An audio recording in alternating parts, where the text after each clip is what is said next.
visiones son oportunidades de salida para nuestros países, América Latina, y digamos sobre todo tratando de rescatar temas o empresas o organizaciones que ya incluyen, digamos, aspectos más preocupadas, digamos, con la naturaleza, como es esta cuestión de lo autosostenible o lo autosustentable, ¿sí? Y a partir de aquí, ¿qué eventos se hacen a nivel mundial para reflexionar sobre estas temáticas? Bueno, pues, o sea, yo creo que una de las oportunidades va a ser el Foro Social Mundial que cita México, ¿no? Que es el próximo año, el 1 de mayo, que lo cita México. El 1 de mayo del Del 2010. 2010, recuperando el centenario de la Revolución Mexicana y el bicentenario de la Independencia, que ese es de toda Latinoamérica, ¿no? Pero de pronto recordar esos, el 2010, el 1910 sea interesante. Para eso que ese reclamo que ahí me vuelvo medio vocero continental, ¿no? Hermano mayor, juegue su papel, no pendejee, pues, ¿no? Que es un reclamo legítimo, ¿no? Tiene que decirle a su hermano mayor, sea serio, pues, ¿no? Sí, México como hermano mayor. Claro, sea serio, no ande ahí. Sí, no ande yéndose por otros caminos que no le corresponden. Entonces esa va a ser una oportunidad, creo yo, bien rica, porque hay muchas experiencias en el planeta, y aquí en particular el CRES, que es una experiencia, Comité Regional de Emergencia y Solidaridad, que se trabajó para Centroamérica, desde PDP, Promoción del Desarrollo Popular, que es este amigo que te decía, Luis López Llera, que es un arquitecto que ha construido muchas cosas ligadas a lo popular. Él trabajaba con dos colombianos permanentemente, que eran Orlando Falsborda, que es muy conocido por el trabajo sociológico, y Germán Zavala, mi padre, que es matemático. Doctor, perdón.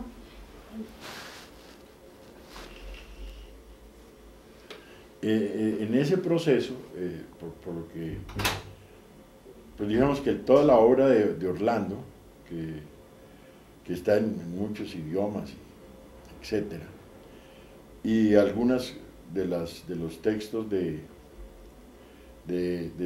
Germán Zavala son bibliografía, digamos, de esto. Sí, son referentes, son referentes. Entonces y son referentes de los que vienen escribiendo desde los años 70, 80, 90, se mantienen. O sea, prácticamente en un momento muy emergente, que es los 60 para Latinoamérica, que es el momento, digamos, de la liberación del África, la descolonización africana, que incita a Latinoamérica a pensarse por sí misma, que es básicamente, Camilo nos llevó a Colombia en ese momento, a Frantz Fanon, con los de Mes de la Terre, los condenados de la tierra, a Amílcar Cabral, que es el que plantea toda la variable cultural en Guinea-Bissau, la misma revolución argelina, que es la que encabezan Benvela y el FLN argelino, pone a Latinoamérica a pensar por sí misma. Y aquí México ya tenía una tradición antropológica, está Bonfil Batalla, está, bueno, un poco de gente que está poniendo en cuestión lo que había hecho el PRI, pues, que era el indigenismo, de volver al indio de museo, y bueno, toda esa joda, y no el recoger sus lógicas de pensamiento. Digamos que lo que este modelo propone es, hay unas lógicas de pensamiento culturales, humanistas, que es nuestro valor principal, y que no lo hemos colocado como un valor, como algo que vale, sino lo dejamos ahí, en lo folclórico, y no, sí, mire cómo son de cariñosos y tal, y entonces lo sacan ahí en las películas, mire, son buenas personas, ¿no? Pero nos han hecho películas donde, en El Rey León, por lo menos en la traducción, los micos hablan mexicano y las hienas hablan cubano, ¿no? Y el único que habla bien español es el Rey León, ¿no? que además lo piensa en inglés, ¿no? Y bueno, ese modelo que es el que nos mete el American Wildlife suavecito, ¿no? O cuando la Warner Brothers hace al coyote como un mexicano bruto y un correcaminos, un gringo inteligente, ¿no? Todos esos modelos que nos han metido y que se producen comunidad epistémica, o sea, hay comunidad epistémica, ¿no? Porque es para despistarnos, o sea, para que nos pongamos en la teoría de la disputa de los recursos, de que no hay nada más humano que competir, ¿no? Yo digo, si fuéramos ovíparos seríamos competitivos como los cocodrilos, que tú ves el cocodrilito y apenas es una manchita blanca que está mordiéndote el dedo. Pero nosotros somos mamíferos, y mamíferos de una especie que no es como los leones, que si un cachorrito no clasifica a la mama se muere, sino nosotros nacemos de a uno, la excepción son los gemelos y los mellizos, y los trillizos, entonces, con dos mamas siempre. Entonces, por eso tenemos un sentido humanizador, nos gusta ser consentidos, buscarle sentido al mundo, también por eso está el sinsentido, ¿no? Entonces, esa estructura de mamíferos, que es mucho en lo que trabaja Varela, Francisco, que el texto se llama el fenómeno de la vida. Y Maturana también dice cosas, pero para mi gusto es más sólido Varela, que fue alumno de Maturana, pero fue todo un pensamiento que por qué lo produce Chile, que es bueno también reflexionar eso, porque la emigración a Chile en los finales del siglo XIX y los comienzos del XX es una emigración ligada a la minería. Entonces llegan muchos polacos, yugoslavos. Que eran tierras inhóspitas, ¿no? Exacto. En aquel entonces. Y era la búsqueda del guano, del cobre, todo eso. Y luego también la República Española. Entonces esa mezcla y el hecho de que es el partido socialista más antiguo de América, o sea, casi contemporáneo a los partidos europeos. El chileno. Sí, entonces hay una tradición del movimiento obrero, que por eso es que se produce Allende. O sea, eso no fue algo que... lo que siempre lo que produce la tierrita es lo que sale, ¿no? No hay otra... Entonces, por ejemplo, entender Chile.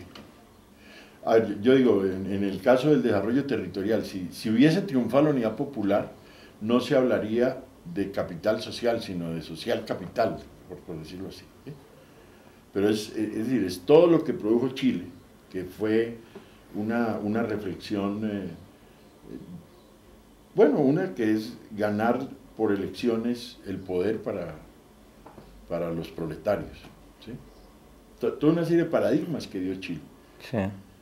Y que se refundieron, ¿no? En esta olla de la historia, quedaron refundidos y olvidados, y entonces, pues nos fregaron y no hay nada que hacer, y lo que te produce es la desesperanza. Y entonces, por ejemplo, hay autores como, que ustedes deben trabajar, Sergio Jobossier, Matus, todos esos que generaron un recambio en la administración capitalista, ¿no? O sea, en Colombia, por ejemplo, al Alvin Toffler le pagan ahí como 400 millones de pesos por una hora, que va a decir bobadas que todos sabemos ya hace rato, ¿sí? Pero así seguimos de tontos, ¿no? O sea, vamos y pagamos al tonto mayor para que nos atonte más, ¿no? ¿Sí? Y no buscamos en lo propio, en lo que tenemos, soluciones mucho más eficientes y más... o sea, veíamos un texto último que escribe Germán antes de morir en una revista que se llama Alto Ahí, que es la revista del Comité Colombiano contra la Catástrofe Nuclear. Y él dice ahí que la catástrofe neoliberal es distinta a las crisis cíclicas. Y básicamente, ¿qué es lo que compara? Hay dos factores aquí fuertes. Uno, el tecnológico, que tiene que ver con eso de dónde se produce el conocimiento, cómo se produce, etc. Ahí es un punto clave. O sea, las facultades de administración, los centros de pensamiento tienen que mirar comunidades epistémicas distintas, no solo las de las bibliografías, y ir al campo a recoger en procesos administrativos que andan funcionando, en economías locales, en procesos tradicionales y cosas, bueno, haciendo la vida. Entonces, que de ahí volvemos moda, en el sentido de que, es decir, ¿cuál es la diferencia entre la moda y lo nuevo? Lo nuevo funciona por contaminación, de abajo para arriba, es como los virus, lo nuevo es viral, ¿no? Pero no es terrorismo pandémico, como ese que acabaron de hacer, ¿no? Ese de la influenza. Sí, nadie podía venir a México, nosotros nos vinimos por solidaridad. Por solidaridad, por ir a verla. Y en cambio la moda siempre viene de arriba para abajo y lo que trata de producir es cosas efímeras, ¿no? Para vender, para que los negocios funcionen más rápido, todas esas cosas. Cuando, es decir, la economía mundial, veíamos, está, es decir, solo digamos una vigésima parte de la riqueza que anda circulando en la representación monetaria está fundamentada en economía real, en economía concreta. Entonces, como el 80% es ficticia, ¿no? Eso es, bueno, y se nota, o sea, a ver, mira, un carro produce como el 60% de su valor comercial lo paga a medios de comunicación, en publicidad, en opiniones de los periodistas que nos meten en los embustes que no son, ¿no? Todo eso. Entonces, cuando tú pagas un carro, ya estás pagando el 60% de las mentiras que te vas a comer. Sin mercadotecnia. Exacto. ¿Ya? Entonces, pues, la economía toda está ficticia. Entonces, en la ciencia del conocimiento eso es ágil, porque hoy un pelado en internet se te informa pues mucho más rápido, tiene todo eso y hay procesos creativos. Entonces, toda la semiótica, la imagen, todo eso está avanzado. Pero aplicado a la representación monetaria, pues se vuelve solo trampa. Y entonces termina la crisis hipotecaria, todo eso. Y eso es imparable ya, porque, es decir, la red está. Ahora tú le puedes meter porquería o sabiduría. Ahí viene el problema de la responsabilidad ética, el ethos. Es decir, hay una lógica que nace con los griegos, que es las relaciones de lo natural con lo natural, donde tú tienes que encontrar qué es lo verdadero y qué es lo falso. Y una ética, un ethos, que es cuáles son las relaciones de lo natural con lo humano. Ahí es donde está ese reto de generar lo autosustentable, que es el respeto a lo natural y a los derechos de la naturaleza, no solamente por qué no le jalamos a lo sostenible como modelo ambiental. Es una discusión que hemos tenido allí con los grupos ambientalistas en Colombia, porque lo sostenible tiene que ver con lo tecnológico, con tecnologías adecuadas a los medios locales, y cada medio te produce su tecnología propia. El rollo que tenemos es que la ecología es además ecología de regiones holárticas, de regiones frías, para regiones ecuatoriales. Entonces ahí, nada, o sea, ¿qué le puede aportar un ecólogo de Dinamarca a un habitante del Amazonas? Nada, ¿sí? Y el del Amazonas, pues tampoco. Pero si ambos tratan su pedazo de naturaleza correctamente, pues el efecto no es el efecto invernadero, sino el cuidado del planeta. Pero para eso tenemos que tener procesos civilizatorios. Y hoy, pues estamos ante una emergencia que nos va a producir el que surja una nueva organización de la civilización. ¿Sí? ¿Y tú cómo la visualizas? ¿Cómo?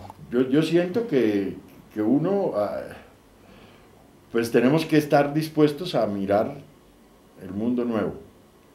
Ahí hay un texto que para mí es clave, que pues no es muy conocido, que se llama Elementos de Lógica y Metodología, que es de Carlo Federici, allí de la Universidad Nacional. Es un texto sobre matemática, pero todo su desarrollo es un pensamiento humanizador, en términos de muy buen manejo de lo científico y lo tecnológico, que ha sido un lugar para manejar brujería, pues, o sea, algunos brujos ahí montan que tal, y hacen magia, pero no dan herramientas para que la gente maneje su ciencia y tecnología. Y eso es fácil, o sea, el modelo educacional integral era un modelo de altísimo nivel científico en los barrios populares de Bogotá, Cali, Medellín, Barranquilla. Y ya hoy todos ellos son doctores y cosas de esas. Y no todos se fueron por la vía del capital, pues, a consumir prestigios y a tener carros, y ir al club y todo eso, sino producen cosas humanistas, o sea, productos humanizadores. Eso lo llamó papá el cerebro social, o sea, hay otro que nos aportó mucho que se llama Valdemar de Gregory, con un instrumento que es creatividad comunitaria, cibernética social, que llega a todas unas teorías que han funcionado en el problema administrativo, que son las teorías de los tres cerebros, la PNL, la programación neurolingüística, bueno, todas las cosas que son modas del norte, pero pues que las hemos usado para indagarles qué tienen y les quitamos lo que no nos sirve y lo usamos. Bueno, ahí saltamos de esos tres cerebros a un cerebro social, y en el sentido de que hay que producir un ser humano que no piense en lo individual. O sea, el fracaso de la URSS, si tú miras, no es... Es decir, la clase obrera como contracara de la clase capitalista, lo que aspiraba era a ser clase capitalista. No tenía un ápice de humanidad para construir algo. Pero ¿por qué el obrero iba a construir un mundo mejor? Diga. Claro, no tenía sentido comunitario. Sí, no tenía. En cambio aquí, esa noción que habló Camilo de la clase popular, que son los excluidos, los sin nada, los sin nadie, todos esos, pues precisamente por no tener nada viven. ¿Y cómo lo hacen? ¿Y cómo pueden? ¿No? Sí. Entonces, es decir, hay un libro de Sábato que dice, tal vez La Resistencia. Jorge Sabato, ¿no? No, de Ernesto. Ernesto Sábato. El argentino que se escribe bueno, ese sí, él está ya para tener 100 años, pero eran en los días que le dio que se iba a morir, entonces escribe una cosa que se llama La Resistencia.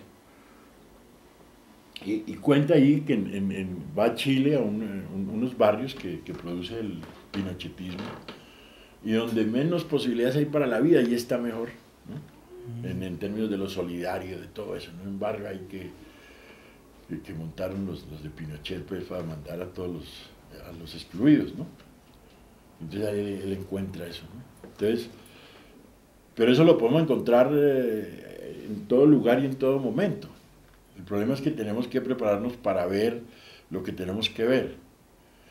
Que tendría que, yo creo que por ejemplo hay que leer bilateralmente El Príncipe de Maquiavelo y El Principito de Saint-Exupéry, ¿no? En el sentido del poder y el no poder, en el sentido de la coherencia de fines y medios, en el sentido de que los niños tienen que ser escuchados, en que los jóvenes tienen que ser respetados, ¿no? O sea, por ejemplo, en Colombia hoy vivimos un problema duro. Mi alcalde, pues, que por el cual voté, que es del Polo Democrático, que es lo contrario a Uribe, dice derecho a la ciudad, ciudad de los derechos. Y pues le pone horario a los jóvenes a las 8 de la noche. Y entonces, ¿y qué es lo que andan haciendo en Colombia? Unos falsos positivos que van y reclutan a los jóvenes en barrios pobres, les dicen que los van a llevar al mar y les dan unos reales, se los llevan, les ponen uniforme de guerrilleros y los matan, porque en el ejército, prácticamente si tú matas a alguien como terrorista, te pagan, ¿no? Sí, es un negocio. Entonces lo llaman ahora falsos positivos, son crímenes a la gente joven por ser joven, ¿sí? no tiene otro pecado sino ser joven. Y pues estar como dicen ellos, en el lugar equivocado, cantando, haciendo cosas que el orden dice que no se puede hacer, ¿no? Porque, es decir, en todo este despelote, obviamente la propuesta esa terrorista, es así terrorista, que es, que ahí va el ladrón, cuidado, cuídate del ladrón, y a nombre de eso te montan las políticas, allá se llama la seguridad democrática, entonces, con el cuento de que hay que acabar con las FARC, cualquier cosa es posible. Que los hijos se roben el presupuesto nacional, los hijos del presidente, o sea, es cosas que ya nunca han pasado. O sea, entonces, es decir, frente a eso, es decir, eso es un efecto para mí de la catástrofe, o sea, Claro. Por ejemplo, yo no ando con el presidente Uribe no porque sea derecha, sino porque es obsoleto. Él dice que trabajar, trabajar y trabajar es lo que tienen que hacer los colombianos, es lo que hemos hecho toda la vida. Cuando el planeta anda en gozar y gozar y gozar. O sea, porque lo que hacen los gringos y los del primer mundo es gozarse la vida. O sea, con unos niveles de bienestar terribles, a costa de quitarle recursos a otros. Entonces lo que hay que decir, no, hagámoslo más suave, o sea, repartamos la vaina, o sea, no. O sea, los chinos dicen, el Partido Comunista Chino dice, ya tenemos 200 millones de chinos en el nivel de los Estados Unidos. En 2050 tendríamos 1.500 millones, pero si hacemos eso, reventamos el planeta, reventamos los recursos del planeta. Claro. Ellos la piensan mal. Estos tipos llevan 100 años reventando los recursos del planeta. Los norteamericanos. Y ese es el problema. Y no es por mala gentes, sino por absolutamente brutos. Y porque el resto del planeta le ha seguido el cuento. Les ha dicho, ustedes son los inteligentes, digan, a ver. Ya, ¿no? Claro, es la cosmogonía. Ayer oí a un tipo que diciendo que, hablando mal de los maestros mexicanos, en una vaina de televisión, que no, que en Harvard sí todos iban con corbata y que tal, y que los estudiantes tal, y que en cambio aquí que los profesores son hippies, pues, ¿no?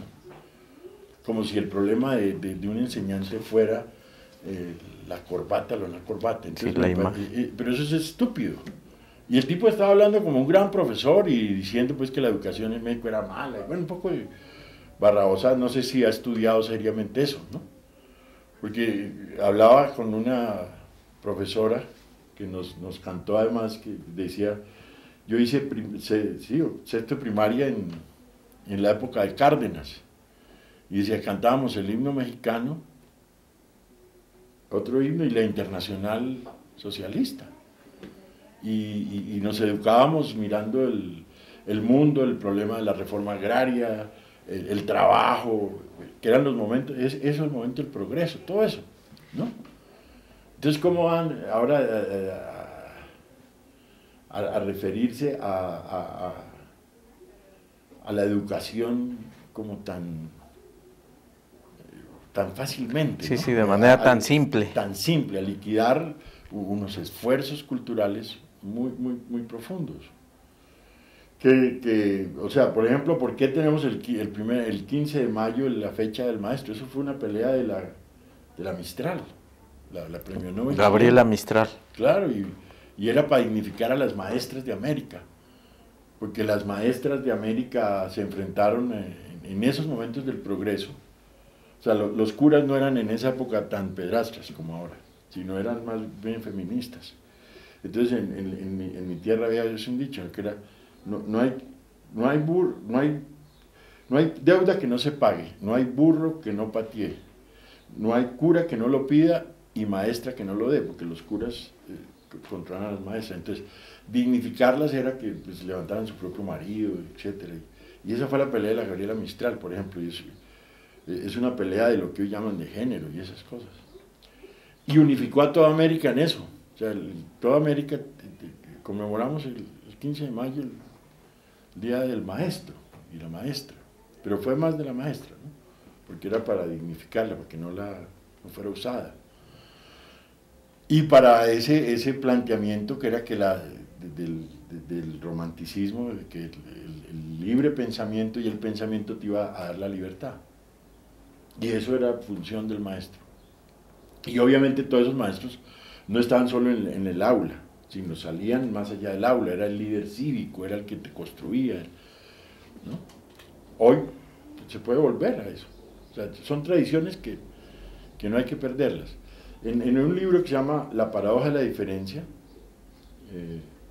que está por reeditarse, porque ese se lo comió Venezuela, esa edición, está mucho esto que te he dicho. Ese es un libro colectivo en honor a Daniel Palma. Entonces escribe Germán Zavala, Varela, Maturana, Fernando Flores, Norfa Ibáñez, Darío Marcotti. Bueno, son como esas experiencias de ese nivel, que es el nivel de comunidad, como de comunidad epistémica. Y habría muchas cosas de administración pública ancestral, que pues yo te mandaría los textos que hemos ido ahí sacando, y está todo esto de los peruanos y los bolivianos, ¿no? La Constitución ecuatoriana también trae eso, un poquito pues con menos fuerza que lo de Bolivia, porque Correa sale de Flaxo y pues tiene mucha cosa occidental y no es tan respetuoso de lo indígena ecuatoriano, que también es muy fuerte, ¿no? Como sí lo hace pues Morales, que es pues el representante de eso. Entonces a eso hay que darle mucho juego y mucho apoyo, y entonces, por ejemplo, quitarnos esa mentalidad. Orlando Fals hablaba de que a la globalización teníamos que quitarle la B de bárbaro y ponerle la C del corazón, y entonces él llamaba eso localización, donde lo local, es decir, la diferencia es que las fuerzas de globalización negativas, digamos, o sea, sobre tecnologías de moda, sobre todo eso, vienen, como digo, de arriba hacia abajo. El Pedro Páramo dice, si uno va, el camino sube; si uno viene, el camino va, ¿no? En lo de Juan Rulfo. Sí. Rodó, el uruguayo, en el Ariel, retoma a Bolívar y dice, Bolívar dice que una revolución para hacerla hay que vivirla desde muy cerca, pero para comprenderla hay que verla desde muy lejos. Entonces siempre tenemos que tener como esa doble visión, la de afuera y la de adentro. Entonces, si globalizamos desde lo local, que es distinto, vamos a globalizar diversidad, vamos a globalizar múltiples culturas, vamos a globalizar humanidad. Si globalizamos desde la visión única, lo único que vamos a globalizar es terrorismo, que fue lo que ya hizo la administración Bush. Entonces hoy todas las supervivencias dentro de Estados Unidos quieren seguir en la metodología Bush, aunque Obama sea otra cosa. Y todas las tecnologías cómplices de eso trabajan para ese proyecto, en lo administrativo, en lo político, en la vida cotidiana, en cualquier acto vital, ¿no? Entonces, ahí está el reto. Ahí está el reto. ¿Qué globalizamos? Entonces, desde lo local podemos, insisto, globalizar eso: diversidad, plurinaturaleza, de todo, ¿no? Pero si seguimos globalizando es solo moda, pues vamos a terminar comiendo todos los mismos chicles, toda esa vaina. Todos ahí en una canción que decía el Piero, ¿no? De los americanos, que ellos nacen ancianos y van envejeciendo a través de la vida los americanos, ¿no? Y viajan por el mundo recién envejecidas para americanos. Todas esas cosas que produjo ese modo de vida, que fue un momento de la posguerra donde quedaron, o sea, Europa destruida, Asia jodida, y ellos quedaron pues con todos los recursos, porque los acumularon para la guerra. Entonces montaron el carro de 8 cilindros, montaron todas esas cosas, el American Wildlife, y de ese no nos hemos bajado, ¿no? Y entonces en Venezuela, más que todo ese tema que dicen de las libertades públicas, tal es una gallada que está dedicada al American Wildlife y que ha vivido de eso, que se movió por América Latina diciendo, está barato, dame dos, y otros muy excluidos que no se habían comido una gaseosa de la renta petrolera, ¿sí? Ahora, yo decía algún día, la diferencia de esos dos modelos, porque no es que sean del colombiano y el venezolano, son ambos Estado social de derecho, están dentro de leyes neoliberales, porque eso no ha sido variado. Pero la diferencia es que en un cerro de Caracas, en el primer piso del cerro, hay un hospital de tercer nivel que te resuelve desde la amibiasis hasta una operación complicada de oncología o cosas de eso. Y en Bogotá, en el primer piso del cerro, lo que hay es una gallada esperando que vayan los jóvenes para matarlos. Pero como modelo es el mismo. Entonces esto te está diciendo que lo económico hoy no te determina la funcionalidad de la vida cotidiana, que es el mismo modelo, ¿sí? Sino es otros factores. ¿Como cuáles? Lo político, lo ético, la lógica, la estética. Es decir, si nosotros seguimos en la belleza que nos montaron, pues la política vamos a hacerla igual, ¿no? Entonces, yo encuentro aquí propagandas que son muy parecidas a Colombia. Una que dice, es decir, el narco hoy es las FARC en Colombia, aquí. Entonces, a nombre de eso van a hacer cualquier cantidad de cosas puercas y sucias. ¿Sí? Entonces, el terrorismo hoy no lo hacen, no lo libran los grupos populares. Eso es un embuste, es una semiótica para impedirnos ver nuevas realidades, no tenemos que interpretar. Hay una tradición ahí en el Museo de Antropología, que es la canción del peyote, de los huicholes, y dice así, la anoteo que me parece muy lindo: las flores azules que están atrás de las montañas, que están hablando, ustedes que dicen saberlo todo, interprétenlas. Eso es lo de hoy. O sea, la naturaleza nos está hablando, hay que interpretarla. Y eso está en lo local. El lugar nos habla, el territorio ha sido construido por dinámicas ancestrales. Y tú tienes que hacer es lo que el territorio te dice, no lo que no está ahí, ¿no? Y ese es el problema de las represas y todas esas cosas que hemos hecho ahí como desordenadamente. No, pues muy interesante, Vladi. O sea que, digamos, un poco ya para hacer el cierre, sí. Hay futuro para América Latina.